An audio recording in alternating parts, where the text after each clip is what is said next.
www.darsequran.com الحمد لله وحده والصلاة والسلام على من لا نبي بعده أما بعد فأعوذ بالله من الشيطان الرجيم بسم الله الرحمن الرحيم حاميم تنزيل الكتاب من الله العزيز الحكيم ما خلقنا السماوات والأرض وما بينهما إلا بالحق وأجل مسمى والذين كفروا عما أنذروا معرضون قل أرأيتم ما تدعون من دون الله أروني ماذا خلقوا من الأرض أم لهم شرك في السماوات ایتونی بکتاب من قبل هذا او اثارة من علم ان کنتم صادقین ومن اضل ممن يدعو من دون الله من لا يستجيب له الى يوم القيامة وهم عن دعائهم غافلون صدق اللہ العظیم۔ یہ 26ویں پارے کی پہلی سورت الاحقاف ہے۔ اس میں 35 آیات اور 4 رکوع ہیں۔ اللہ پاک نے فضل فرمایا تو انشاءاللہ العزیز 26واں پارہ ختم ہونے کے بعد ہم الحمدللہ سے شروع کریں گے، اور 26ویں پارے کی تکمیل کے ساتھ ہی اس درس میں اللہ کے فضل و کرم سے 5 پارے مکمل ہو جائیں گے۔ جس اللہ پاک نے اب تک یہ چند پارے پڑھنے کی اور سننے سنانے کی توفیق عطا فرمائی، اس رحمان و رحیم سے امید ہے کہ انشاءاللہ وہ سارا قرآن پاک سننے اور سنانے کی توفیق عطا فرمائے گا۔ یہ سورہ احقاف جو ہے یہ حوامیم 7 میں سے ہے۔ ان 7 سورتوں میں سے آخری سورت ہے جن کا آغاز حامیم سے ہوا ہے، اور انہیں حروف مقطعات کہا جاتا ہے۔ امام سیوطی رحمۃ اللہ علیہ نے حضرت عبداللہ بن عباس اور حضرت جابر بن زید رضی اللہ عنہم سے نقل کیا ہے، وہ فرماتے ہیں کہ یہ جو حوامیم ہیں، یہ 7 صورتیں جو حروف مقطعات میں سے حامیم سے شروع ہوتی ہیں، یہ اسی ترتیب سے مسلسل نازل ہوئیں جس ترتیب سے یہ قرآن کریم میں موجود ہیں۔ سب سے پہلی سورت حوامیم میں سے سورہ مومن، دوسری سورہ سجدہ، تیسری سورہ شورا، چوتھی سورہ زخرف، اور 5ویں سورہ دخان، 6ٹھی سورہ جاسیہ، اور 7ویں سورت سورہ احقاف۔ انہیں آل حامیم بھی کہا جاتا ہے۔ حضرت عبداللہ بن مسعود رضی اللہ تعالیٰ عنہ سے روایت ہے، وہ فرماتے ہیں آل حامیم دیباج القرآن، یہ صورتیں جن کے شروع میں حامیم آتا ہے یہ قرآن کریم کی زینت ہے۔ اور حضرت عبداللہ بن عباس رضی اللہ عنہما سے روایت ہے، فرماتے ان لکل شیء لبابا ولباب القرآن آل حامیم، ہر چیز کا کوئی خلاصہ اور مغز ہوتا ہے، اور قرآن کریم کا مغز یہ 7 صورتیں ہیں جن کے شروع میں حامیم آیا۔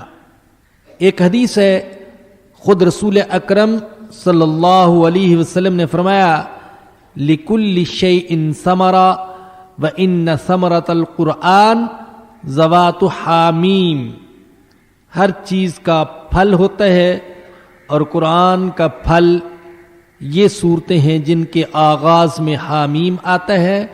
ہن روضات حسان مخصبات متجاورات، یہ سرسبز و شاداب اور ملے ہوئے باغات ہیں۔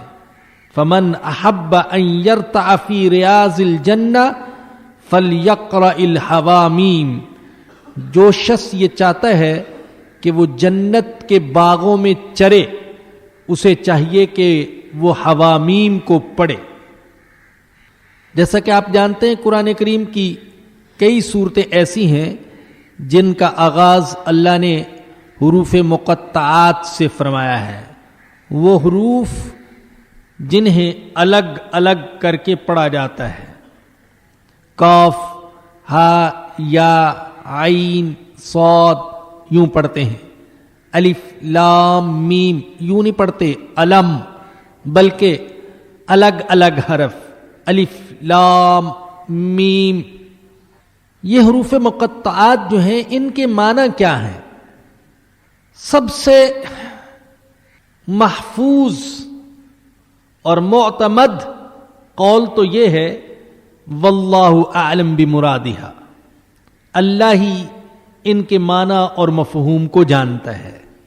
بہت سے مقامات ایسے آتے ہیں وہاں انسان کی عقل، انسان کا علم، انسان کا مشاہدہ، انسان کا تجربہ، انسان کا مطالعہ اس کا ساتھ چھوڑ جاتا ہے اور بے بسی کا اظہار کرتا ہے۔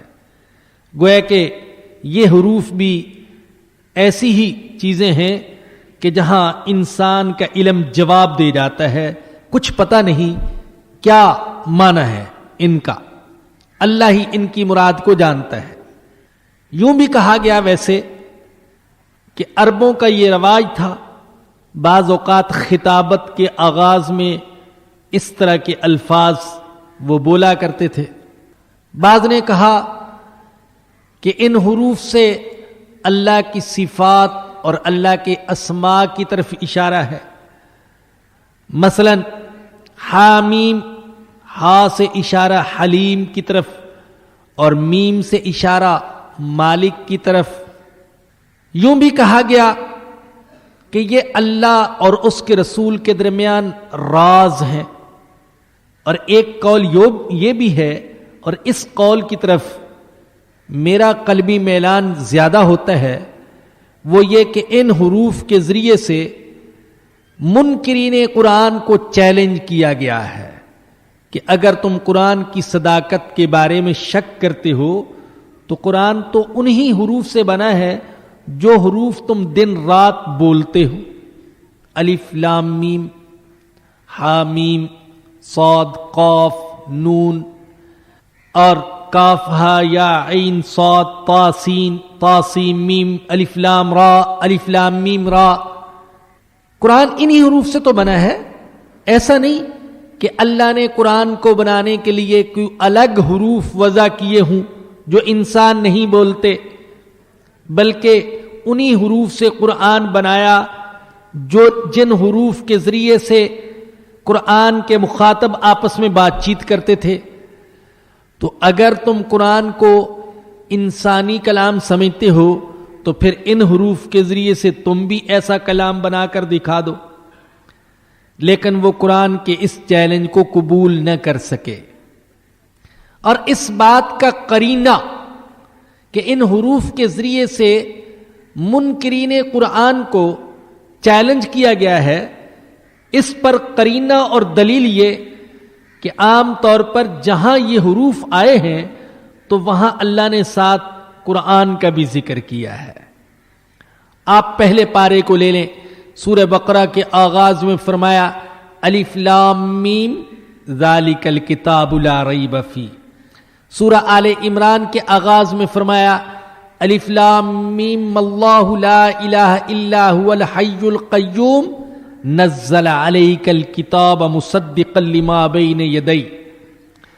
سورہ آراف کے آغاز میں فرمایا الف لام میم صاد کتاب انزل الیک۔ سورہ یونس کے شروع میں فرمایا الف لام میم را تلک آیات الکتاب۔ سورہ ہود کے شروع میں فرمایا الف لام را کتاب احکمت آیات۔ سورہ یوسف کے شروع میں فرمایا الف لام را تلک آیات الکتاب المبین۔ سورہ رعد کے شروع میں فرمایا الف لام میم را تلک آیات الکتاب۔ والذی انزل الیک من ربک الحق. سورہ ابراہیم کے شروع میں فرمایا الف لام را کتاب انزلناہ الیک لتخرج الناس من الظلمات الی النور. سورہ ہجر کے شروع میں فرمایا الف لام را تلک آیات الکتاب وقرآن مبین. تو عام طور پر ایسا ہوا جہاں یہ حروف مقطعات آئے تو ان کے ساتھ قرآن کا ذکر آیا ہے. گویا کہ چیلنج کیا گیا قرآن کی حقانیت میں شک کرنے والوں کو کہ اگر یہ انسانی کلام ہے تو تم بھی بنا لو، لیکن وہ نہ بنا سکے، اس لیے کہ قرآن نبی اکرم صلی اللہ علیہ وسلم کا معجزہ ہے. معجزہ کس کو کہتے ہیں؟ جس کی مثال انسان نہ لا سکے. دوسرے انبیاء کو اللہ نے مادی معجزے، حسی معجزے عطا فرمائے. کسی کو آسمانوں میں اڑنے والا تخت، اور کسی کو عصا جس کو پھینکتے تھے تو سانپ بن جاتا، اور پھر ید بیضا بغل میں دبا کر نکلتے تو چمکنے لگتا، اور کسی کے ہاتھوں میں لوہے کو نرم کر دیا، جیسے چاہتے جو چاہتے بنا لیتے. ہمارے آقا حضرت محمد الرسول اللہ صلی اللہ علیہ وسلم کو اللہ پاک نے بہت سارے معجزات عطا فرمائے. ایسا بھی ہوا کہ پتھروں نے آپ کو سلام کیا، السلام علیکہ یا رسول اللہ. آپ جہاں سے گزرتے تو پتھر آپ کو سلام کرتے. ایسا بھی ہوا کہ آپ نے درخت کو کھینچا اور وہ ایسے چل پڑا جیسے سواری اپنے مالک کے پیچھے چل پڑتی ہے. ایسا بھی ہوا کہ تھوڑا سا کھانا بہت بڑے لشکر کے لیے کافی ہو گیا، اور ایسا بھی ہوا کہ چند قطرے پانی میں آپ نے اپنی مبارک انگلیاں ڈبو دیں تو چشمے بہنے لگے. اور ایسے بھی ہوا کہ آپ کی مٹھی میں کنکریوں نے کلمہ پڑھا. اور ایسا بھی ہوا کہ صحابی کی آنکھ جنگ میں ضائع ہو گئی، نکل کر باہر آ گئی. حضور نے اپنا لعاب لگایا اور آنکھ کو اسی جگہ پر لگا دیا، اور آنکھ کی بینائی پہلے سے زیادہ ہو گئی. لیکن ہمارے آقا کا سب سے بڑا معجزہ نہ درختوں کا چلنا ہے، نہ کنکریوں کا بولنا ہے، نہ چشموں کا بہنا ہے، نہ کھانے کا بہت زیادہ لوگوں کے کام آ جانا ہے، نہ آنکھ کا ٹھیک ہو جانا ہے، بلکہ ہمارے آقا کا سب سے بڑا معجزہ یہ قرآن ہے.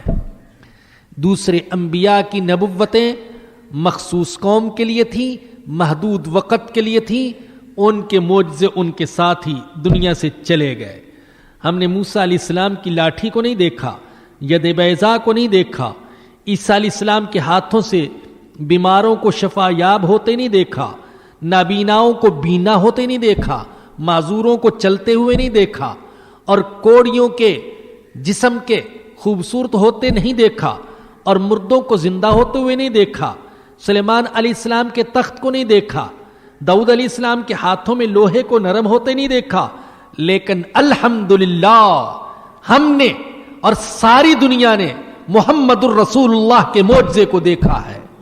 قرآن جو آپ کا معجزہ ہے اس کو دنیا دیکھ رہی ہے، اور 1450 سال سے دیکھ رہی ہے.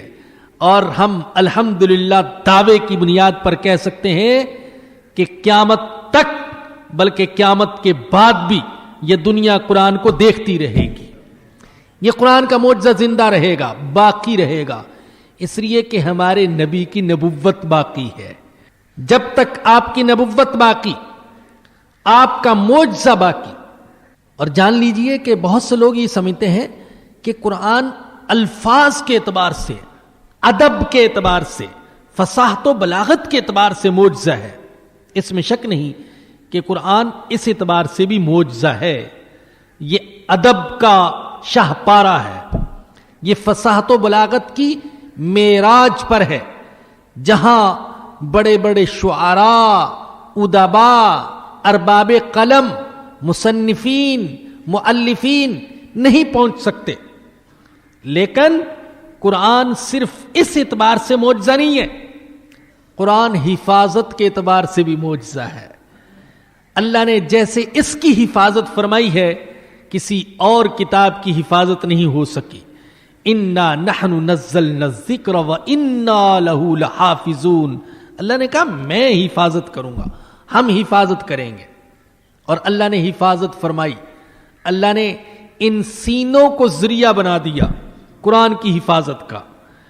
عام طور پر علوم کی حفاظت کا جو طریقہ تھا دنیا میں اور آج بھی ہے، قلم ہے، کاغذ ہے، پریس ہے، آج کمپیوٹر ہے، سی ڈی ہے، ٹیپ ریکارڈ ہے، یہ کیسٹ ہے، یہ چیزیں ہیں۔ اور اللہ نے اپنی کتاب کی، انوکھی کتاب کی حفاظت کا طریقہ بھی انوکھا اختیار کیا۔ یہ طریقہ کسی اور کتاب کے لیے اختیار نہیں کیا گیا کہ سینوں میں محفوظ کیا گیا۔ اللہ نہ کرے اگر ایسا وقت آ جائے کہ دنیا میں قرآن کا چھپا ہوا، لکھا ہوا ایک نسخہ بھی باقی نہ رہے، کسی سی ڈی میں نہ رہے اور کسی کیسٹ میں نہ رہے، تو قرآن پھر بھی ضائع نہیں ہو سکتا ہے۔ اس لیے کہ اللہ نے قرآن کو کروڑوں اور اربوں سینوں میں محفوظ کر دیا۔ اللہ نے دلوں میں اس کی محبت ڈال دی، محبت ڈال دی، لوگوں اس کو یاد کرو۔ بہت سے لوگ پہلے ہی سمجھتے تھے قرآن جو یاد کرتے ہیں اور قرآن حفظ کرتے ہیں وہ معاشرے کے نکمے، کمزور، عاجز، لاچار، بے بس، معذور، نابینا، غریب، فقیر لوگ ہوتے ہیں۔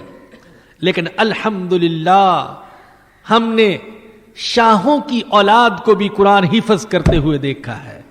ہم نے سرمایہ داروں اور صنعت کاروں، تاجروں اور کاشتکاروں کی اولاد کو دیکھا ہے۔ اللہ نے دلوں میں محبت ڈالی ہوئی ہے اور وہ قرآن کو حفظ کرتے ہیں، اپنے بچوں کو کرواتے ہیں اور اپنے لیے سعادت سمجھتے ہیں۔ حفاظت کے اعتبار سے بھی معجزہ، یہ تاثیر کے اعتبار سے بھی معجزہ، جیسی اس میں تاثیر ہے کسی اور کتاب میں نہیں۔ یہ جامعیت کے اعتبار سے معجزہ، جتنے علوم اللہ نے اس کتاب میں جمع کر دیے کسی اور کتاب میں نہیں۔ اور یہ جدت کے اعتبار سے بھی معجزہ ہے۔ اکثر میں یہ بات کرتا رہتا ہوں، کتابوں میں نظر سے نہیں گزری، لیکن الحمدللہ میرا اس پر بڑا یقین کہ قرآن تازہ کلام ہے۔ اس کو جب بھی پڑھا جائے یوں محسوس ہوتا ہے کہ قرآن آج نازل ہوا ہے، قرآن اسی صدی میں نازل ہوا ہے، اسی سال نازل ہوا ہے۔ قرآن کے کردار چلتے پھرتے دکھائی دیتے ہیں۔ یاد رکھیں، دنیا ابھی تک فرعونوں، قارونوں، نمرودوں، شدادوں کے وجود سے پاک نہیں ہوئی۔ آج بھی دنیا میں فرعون بھی ہیں، قارون بھی ہیں، نمرود بھی ہیں، شداد بھی ہیں، ابو جہل بھی ہیں، ابو لہب بھی ہیں۔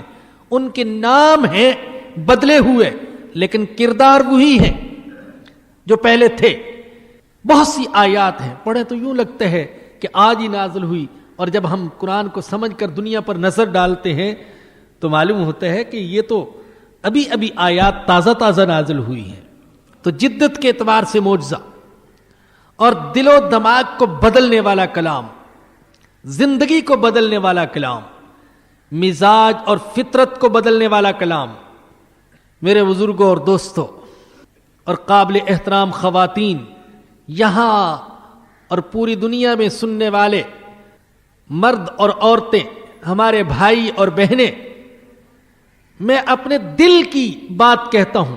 مجھے اس بات پر یقین ہے کہ دنیا میں انقلاب قرآن کے بغیر نہیں آ سکتا ہے۔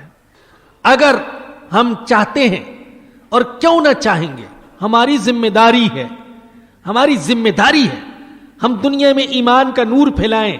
یہ ہمارے اختیار میں نہیں ہے کہ کرو نہ کرو تمہاری مرضی، سن لیجئے، یہ ہماری ذمہ داری ہے، ہم پر فرض ہے۔ جیسے نماز پڑھنا ضروری، زکوٰۃ دینا ضروری، روزے رکھنا ضروری، حج کرنا ضروری، دین کی دعوت دینا بھی ضروری ہے۔ لوگوں، دین کی دعوت دینا ضروری ہے، دوسروں تک دین کو پہنچانا اور ایمان کی روشنی کو عام کرنا، یہ ضروری ہے اپنی اپنی استعداد اور اپنی اپنی حیثیت کے مطابق.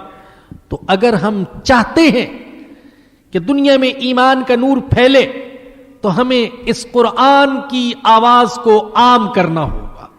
اس کے لیے اپنی صلاحیتوں کو لگانا ہوگا. حامیم تنزیل الکتاب من اللہ العزیز الحکیم.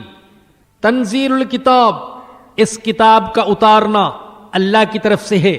العزیز جو غالب ہے، الحکیم وہ حکمت والا ہے. یہ صفات بیک وقت اللہ کے اندر پائی جاتی ہیں. بیک وقت وہ العزیز بھی ہے، وہ الحکیم بھی ہے، وہ الجبار بھی ہے، الغفار بھی ہے، القہار بھی ہے، الستار بھی ہے. بیک وقت یہ صفات پائی جاتی ہیں. ما خلقنا السماوات والارض وما بینہما الا بالحق واجل مسمى. ہم نے آسمانوں اور زمینوں کو اور ان کے درمیان کی چیزوں کو حکمت کے ساتھ اور ایک معین مدت کے لیے پیدا کیا ہے. اللہ نے پہلے قرآن کا ذکر کیا اور پھر اس کائنات کا ذکر کیا. جان لیجئے کہ قرآن بھی کتاب ہے اور یہ کائنات بھی ایک کتاب ہے. یہ کھلی ہوئی کتاب. قرآن ایمانی کتاب ہے، یہ کائنات جسمانی کتاب ہے. قرآن روحانی کتاب ہے، یہ کائنات ایک مادی کتاب ہے. آیات قرآن میں بھی ہیں، آیات اس کائنات میں بھی ہیں. اللہ نے غور و تدبر کا حکم قرآن میں بھی دیا ہے اور غور و تدبر کا حکم اللہ نے اس کائنات میں بھی دیا ہے. جو قرآن میں غور و فکر کرتے ہیں وہ پکار اٹھتا ہے فآمنا ربنا فاغفر لنا ذنوبنا. اللہ ہم ایمان لے آئے، ہمارے گناہوں کو معاف فرما دے. اور جو اس کائنات میں غور و فکر کرتے ہیں وہ بھی پکار اٹھتے ہیں ربنا ما خلقت ھذا باطلا سبحانک فقنا عذاب النار. اے اللہ تو نے سب کچھ بیکار پیدا نہیں کیا. اللہ کی قدرت کے دلائل قرآن میں بھی ہیں اور اس کائنات میں بھی ہیں. آپ جانتے ہیں کہ آیت کی جمع ہے اور آیت کا معنی نشانی اور دلیل ہوتا ہے. اللہ بار بار کہتے ہیں قرآن کے بارے میں بھی اور اس کائنات کے بارے میں بھی ان فی ذالک لآیات لقوم یتفکرون، ان فی ذالک لآیات لقوم یعقلون. بے شک اس میں، آسمانوں میں، زمین میں اور ساری کائنات میں نشانیاں ہیں عقل والوں کے لیے، نشانیاں ہیں غور و فکر کرنے والوں کے لیے. تو یہ کائنات بھی ایک کتاب ہے، کھلی ہوئی کتاب. اور حقیقت تو یہ ہے کہ جیسے قرآن یہ حضور کا معجزہ ہے، یہ کائنات ہمارے اللہ کا معجزہ ہے. انسان اس کائنات جیسی کائنات تو کیا پیدا کر سکے گا؟ آسمان تو کیا بنا سکے گا؟ زمین تو کیا بنا سکے گا؟ سورج تو کیا بنا سکے گا؟ چاند تو کیا بنا سکے گا؟ انسان مکھی اور مچھر بھی پیدا نہیں کر سکتا.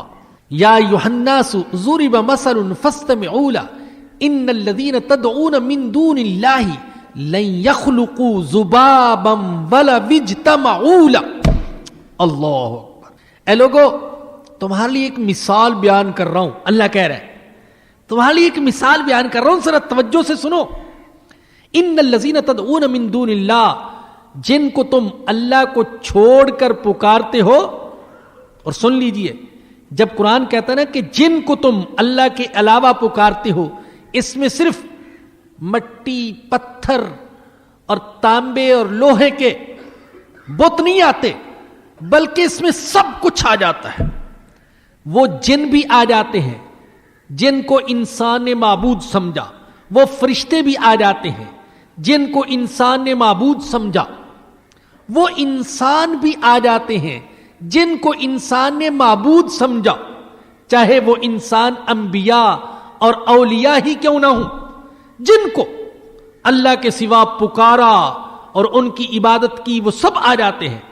اللہ کہتا ہے اللہ کو چھوڑ کر جن کو تم پکارتے ہو وہ ایک مکھی نہیں بنا سکتے اگرچہ سارے جمع ہو جائیں.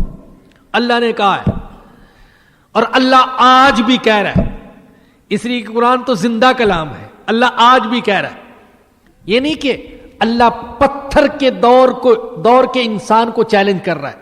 اللہ آج کے تمدن کے دور کو، ثقافت کے دور کو، تعلیم کے دور کے، سائنس کے دور کے، ترقی کے دور کے انسان کو، سورج اور چاند کو مسخر کرنے کے دور کے انسان کو چیلنج دے رہا ہے کہ اگر تم سارے جمع ہو جاؤ تو ایک مکھی نہیں بنا سکتے اور نہیں بنا سکے، اور اللہ کی قسم نہیں بنا سکیں گے.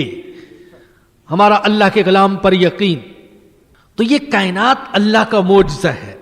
اللہ نے کئی جگہ کہا لاؤ تو صحیح اپنے معبودوں کو وہ میری کائنات جیسی کائنات بنا کر دکھا دے. یہاں بھی ابھی آ رہا ہے. تو فرمایا کہ ما خلقنا السماوات والارض وما بینہما الا بالحق، ہم نے آسمانوں اور زمینوں کو اور جو کچھ ان کے درمیان ہے ان کو حکمت کے ساتھ اور ایک معین مدت کے لیے پیدا کیا. میں عرض کر رہا تھا کہ ہر چیز میں کوئی حکمت، اللہ نے جو کچھ پیدا کیا اس میں حکمت ہے. پہاڑوں میں حکمت، سمندروں میں حکمت، آسمانوں میں حکمت، زمینوں میں حکمت، درختوں میں حکمت، جڑی بوٹیوں میں حکمت، جنگل کے درندوں میں حکمت، چوپائے جو پیدا کیے ان میں حکمت، یہ مکھی اور مچھر جو پیدا کیے اس میں بھی حکمت، اور جس انداز سے اللہ نے پیدا کیا اس میں بھی حکمت. یہ سر یہاں ہونا چاہیے، یہ آنکھیں یہاں ہونی چاہیے، پھر آنکھیں ہیں، آنکھوں کے اوپر بھویں ہیں، پپوٹے ہیں اور پلکیں ہیں، اور اندر کالی اور سفید ہے اور پانی ہے، اور یہ پپوٹے وائپر کا کام کر رہے ہیں اور آنکھوں کو تر کر رہے ہیں. ان میں سے ہر چیز میں حکمت. اللہ کہتے ہیں ہم نے جو کچھ پیدا کیا اس میں حکمت. اور دوسری بات وَأَجَلٍ مُّسَمَّى، اور ایک معین مدت کے لیے پیدا کیا. جو کچھ ہے وہ عارضی ہے، دائمی نہیں. یہ کائنات تو بدھ بازار ہے، ارے منگل بازار ہے، آپ کے لگنے والے جمعہ بازار ہیں. آج ہے کل نام و نشان نہیں. وَأَجَلٍ مُّسَمَّى، ایک معین مدت کے لیے. وَالَّذِينَ كَفَرُوا عَمَّا أُنذِرُوا مُعْرِضُونَ، اور کافروں کو جس چیز سے ڈرایا جاتا ہے وہ اس سے منہ موڑ لیتے ہیں. قُلْ أَرَأَيْتُمْ مَا تَدْعُونَ مِن دُونِ اللَّهِ، فرما دیجئے بھلا دیکھو تو جنہیں تم اللہ کے سوا پکارتے ہو. ارونی ماذا خلقوا من الارض، مجھے بھی تو دکھاؤ انہوں نے زمین کا کون سا ٹکڑا پیدا کیا ہے. ام لہم شرکن فی السماوات، یا آسمانوں میں ان کا کوئی حصہ ہے. ایتونی بکتاب من قبل ھذا، لاؤ کوئی کتاب اس سے پہلے کی، قرآن سے پہلے کی کوئی کتاب لے آؤ.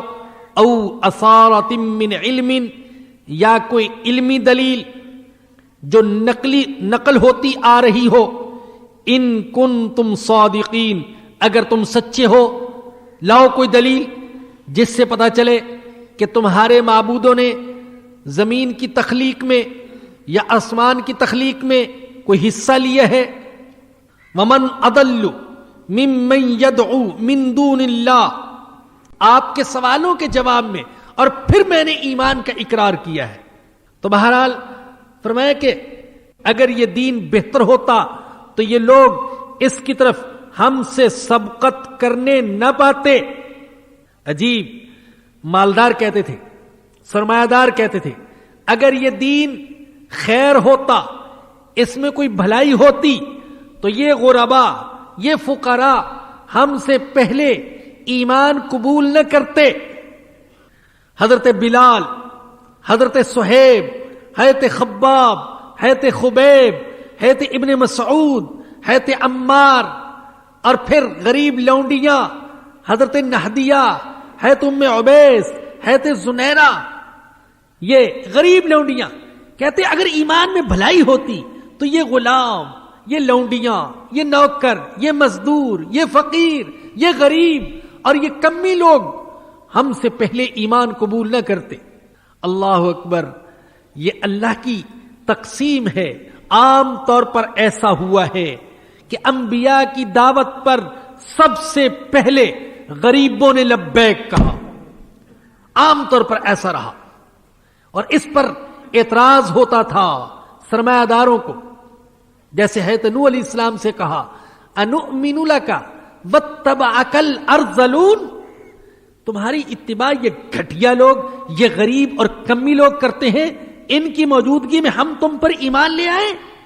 فرمایا قال وما علمی بما كانوا يعملون، مجھے کیا پتا کہ یہ کیا کرتے ہیں، ان حسابهم الا على ربی لو تشعرون، ان کا حساب میرے رب کے ذمے ہے۔ وما انا بطارد المؤمنین، دیکھو میں ایمان والوں کو اپنی مجلس سے اٹھا نہیں سکتا، ان انا الا نذیر مبین، میں تو صاف ڈرانے والا ہوں، اللہ سے ڈرتا ہوں، اگر میں نے ان غریبوں کو اپنی مجلس سے اٹھا دیا کہیں اللہ کا عذاب میرے اوپر نہ نازل ہو جائے۔ تو عام طور پر ایسا رہا، غرباء اور فقراء کو اللہ نے قبول ایمان کی توفیق عطا فرمائی۔ اور ایک بات تو ہے، وہ پلے باندھ لیجئے، ایک ہوتا ہے جیب کا غریب، جیب کا مسکین، اور ایک ہے دل کا مسکین۔ جان لیجئے قیامت تک ایمان انہی کے پاس ہوگا جو دل کے مسکین ہوں گے، انہی کے پاس ہوگا جو دل کے مسکین۔ متکبر کے پاس ایمان نہیں ہو سکتا، جو دلوں کے مسکین ہیں۔ اور دل کا مسکین ہو سکتا ہے اگرچہ دولت کے ڈھیر پر بیٹھا ہو، مگر دل کا مسکین ہے۔ ہمارے حضور مسکینی کو پسند کرتے تھے، اللہم احینی مسکینا وامیتنی مسکینا واحشرنی فی زمرۃ المساکین، اللہ مسکین بنا کر زندہ رکھنا، مسکین بنا کر مارنا، اور قیامت کے دن اللہ مجھے متکبروں کی جماعت میں نہیں، مسکینوں کی جماعت میں اٹھانا۔ تو یہ کہتے تھے اگر اسلام میں کوئی بھلائی ہوتی تو یہ ہم سے سبقت نہ لے جاتے، وَإِذْ لَمْ يَهْتَدُوا بِهِ، اور چونکہ انہوں نے اس قرآن سے ہدایت نہیں پائی، فَسَيَقُولُونَ هَذَا إِفْكٌ قَدِيمٌ، پس یہ کہہ دیں گے یہ تو پرانا جھوٹ ہے۔ اللہ کہتے ہیں وَمِن قَبْلِهِ كِتَابُ مُوسَىٰ إِمَامًا وَرَحْمَةً، لوگو قرآن نئی کتاب نہیں، اس سے پہلے بھی کتابیں نازل ہو چکی، اور ان کتابوں میں قرآن کی صداقت کی دلیلیں موجود۔ اور اس سے پہلے موسیٰ کی کتاب جو پیشوا تھی اور رحمت تھی، وَهَذَا كِتَابٌ مُصَدِّقٌ، اور یہ کتاب تصدیق کرنے والی ہے، لسانًا عربیّا، عربی زبان میں، لِيُنذِرَ الَّذِينَ ظَلَمُوا، تاکہ ڈرائے ظالموں کو، وَبُشْرَى لِلْمُحْسِنِينَ، اور نیکوکاروں کو بشارت ہو۔ ان الذین قالوا ربنا اللہ، بے شک وہ لوگ جنہوں نے کہا ہمارا رب اللہ ہے، ثم استقاموا، پھر اس پر جمے رہے، فلا خوف علیہم ولا هم یحزنون، ان پر نہ کوئی خوف ہوگا نہ انہیں کوئی غم ہوگا۔ کن کو؟ جنہوں نے ایک دفعہ کہہ دیا ربنا اللہ، ثم استقاموا، پھر اس پر جمے رہے، اسی پر استقامت، زندگی کی آخری سانس تک اسی پر ڈٹے رہے، ربنا اللہ پر، ایمان پر، دین پر۔ یہ استقامت بڑی مشکل چیز ہے میرے بزرگوں اور دوستوں۔ ایک صحابی نے عرض کیا تھا یا رسول اللہ مجھے تو مختصر سی نصیحت ارشاد فرمائے جو میرے لیے جنت کا سامان بن جائے۔ آپ نے فرمایا قل آمنت باللہ ثم استقم، بس یہ نصیحت فرمائی، کہہ دو میں اللہ پر ایمان لایا، پھر اسی پر جمے رہو، اسی پر جمے رہو۔ ہمارے لیے بھی اتنی ہی بات کافی ہے، ہم کہہ دیں ہم اللہ پر ایمان لائے پھر اس پر جمے رہیں، مگر کہیں اسی طریقے سے جیسے حضرت ابوبکر صدیق کہتے تھے، جیسے حضرت عمر فاروق کہتے تھے، جیسے صحابہ کہتے تھے، پھر اللہ پر، اللہ کے ایمان پر جمع رہے۔ اہل علم کہتے ہیں استقامت کرامت سے بڑی چیز ہے۔ ہوا میں اڑنا آسان، پانی پر چلنا آسان، مکھی بھی اڑ لیتی ہے، مچھلی تیر لیتی ہے، آگ میں کودنا آسان، لیکن ساری زندگی ایمان پر جمے رہنا مشکل یہ ہے۔ ایمان پر استقامت۔ لوگوں، آج کفر کے اندھیرے ہیں، شرک کے اندھیرے ہیں، فتنے بے شمار، گمراہی ہر طرف سے آ رہی ہے، بہکانے کے اسباب بے شمار۔ ان حالات میں ایمان پر جمے رہنا، قرآن پر جمے رہنا، ایسے ہی لوگوں کے لیے اللہ نے بشارت سنائی، انہیں نہ خوف ہوگا اور نہ غمگین ہوں گے۔ آپ جانتے ہیں کہ اولیاء اللہ کون ہوتے ہیں؟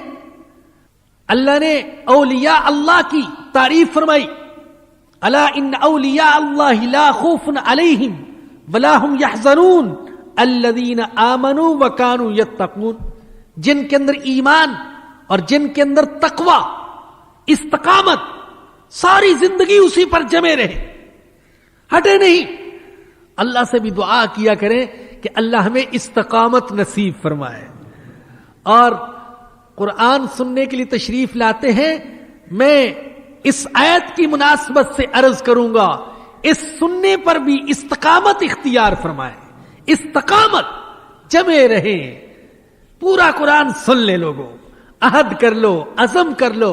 مبارک دن ہے ذوالحجہ کے دن، ذوالحجہ کی راتیں بڑے ہی مبارک دن ہیں، یہ عشرہ ذوالحجہ، ان مبارک دنوں میں اور اس مبارک رات میں یہ عہد کر لو، انشاءاللہ پورا قرآن سنیں گے۔ اللہ مجھے سنانے کی اور آپ کو سننے کی توفیق عطا فرمائے۔ فرمایا کہ اولئک اصحاب الجنت خالدین فیہا، یہی لوگ جنت والے ہیں، اس میں ہمیشہ رہیں گے، جزاء بما کانوا یعملون، ان اعمال کے بدلے جو وہ کیا کرتے تھے۔ وآخر دعوانا الحمدللہ رب العالمین۔ ایک اہم بات تو یہ کرنی تھی، میں ذوالحجہ کے عشرے کے چند مخصوص اعمال بتا رہا تھا، ان میں سے ایک اہم عمل جو ہے وہ تکبیرات تشریق کا ہے۔ 9 ذوالحجہ سے 13 ذوالحجہ کی عصر تک ہر ایک کے لیے فرض نماز کے بعد ان تکبیرات تشریق کا کہنا ضروری ہے، خواہ امام ہو یا مقتدی، آپ جماعت کے ساتھ نماز پڑھیں یا اکیلے، مقیم ہوں یا مسافر، مرد ہو یا عورت، شہری ہو یا دیہاتی۔ بالخصوص میں خواتین کو متوجہ کرنا چاہوں گا، کیونکہ عام طور پر خواتین یہ تکبیرات نہیں کہتی، حالانکہ ان پر بھی ان تکبیرات کا کہنا ضروری ہے۔ البتہ وہ بلند آواز سے نہیں کہیں گی، آہستہ آواز سے کہیں گی، اللہ اکبر، اللہ اکبر، لا الہ الا اللہ واللہ اکبر، اللہ اکبر وللہ الحمد۔ دوسرا اعلان یہ کرنا ہے، انشاءاللہ العزیز جامع مسجد توابین جو گلشن معمار میں بن رہی ہے، اور کچی مسجد الحمدللہ ہم نے بنا دی، اور 5 وقت کی نماز وہاں شروع ہو گئی۔ اتوار کے دن ظہر کی نماز کے بعد درس ہوگا، خواتین کے لیے پردے کا اہتمام ہے۔ اگر کچھ ساتھی ادھر رہنے والے ہوں یا سیر وغیرہ کے لیے نکلیں تو ان سے درخواست ہے کہ وہ اتوار کے دن ظہر کی نماز جامع مسجد توابین گلشن معمار میں ادا فرمائیں۔ وہاں مشہور جگہ نواز شریف پارک ہے، اس کے ساتھ ہی یہ مسجد ہے۔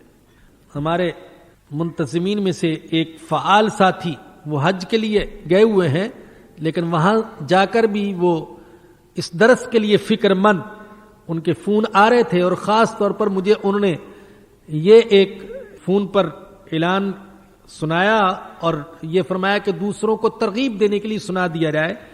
جاپان میں ہمارے ایک بھائی، مسلمان بھائی، یہ درس قرآن سننے والے بھائی رہتے ہیں، اصل میں وہ سیالکوٹ کے ہیں۔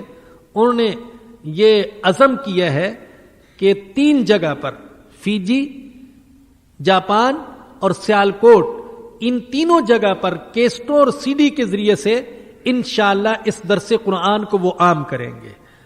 بلکہ انہوں نے یہاں تک یہ فرمایا کہ میں ہر مہینے کم از کم 20-25 ہزار روپے کیسٹ اور سی ڈی کی مد میں خرچ کر کے ان 3 علاقوں میں اور ملکوں میں انشاءاللہ العزیز قرآن کے نور کو عام کروں گا.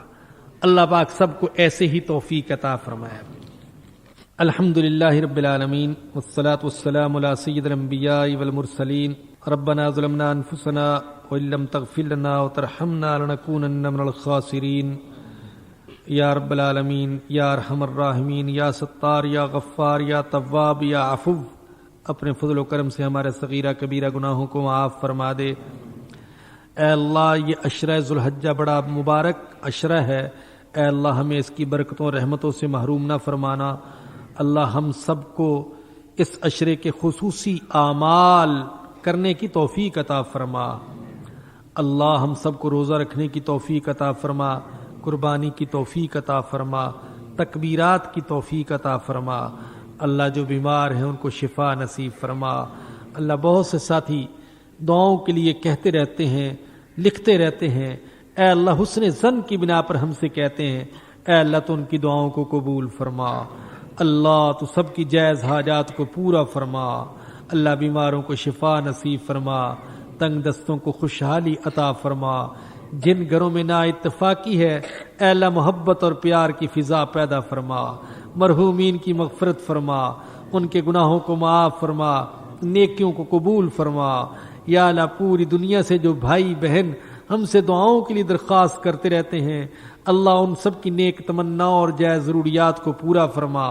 اللہ اللہ اللہ جیسے تو نے 4 پارے مکمل کرنے کی توفیق عطا فرمائی، اللہ پورا قرآن سننے اور سنانے کی توفیق عطا فرما دے. اللہ زندگی کی آخری سانس تک یا رب تجھے تیری رحمت کا واسطہ، یا اللہ زندگی کی آخری سانس تک ایمان پر رکھنا، قرآن پر رکھنا، اللہ نبی کی غلامی پر رکھنا. اللہ محروم نہ فرمانا، اللہ محروم نہ فرمانا. اللہ ضائع ہونے سے بچا لینا. اللہ اخلاص نصیب فرما دے. اللہ اپنے فضل و کرم سے قبول فرما لے. اللہ تو قبول فرما لے. اللہ خاتمہ ایمان پر فرمانا اور قیامت کے دن نبی اکرم صلی اللہ علیہ وسلم کی شفاعت نصیب فرمانا. ربنا آتنا فی الدنیا حسنۃ وفی الآخرۃ حسنۃ وقنا عذاب النار. ربنا تقبل منا انک انت السمیع العلیم وتب علینا انک انت التواب الرحیم. صلی اللہ تعالی علی رسولہ وخیر خلقہ سیدنا و مولانا محمد وآلہ وصحبہ واہل بیتہ اجمعین. آمین برحمتک یا ارحم الراحمین.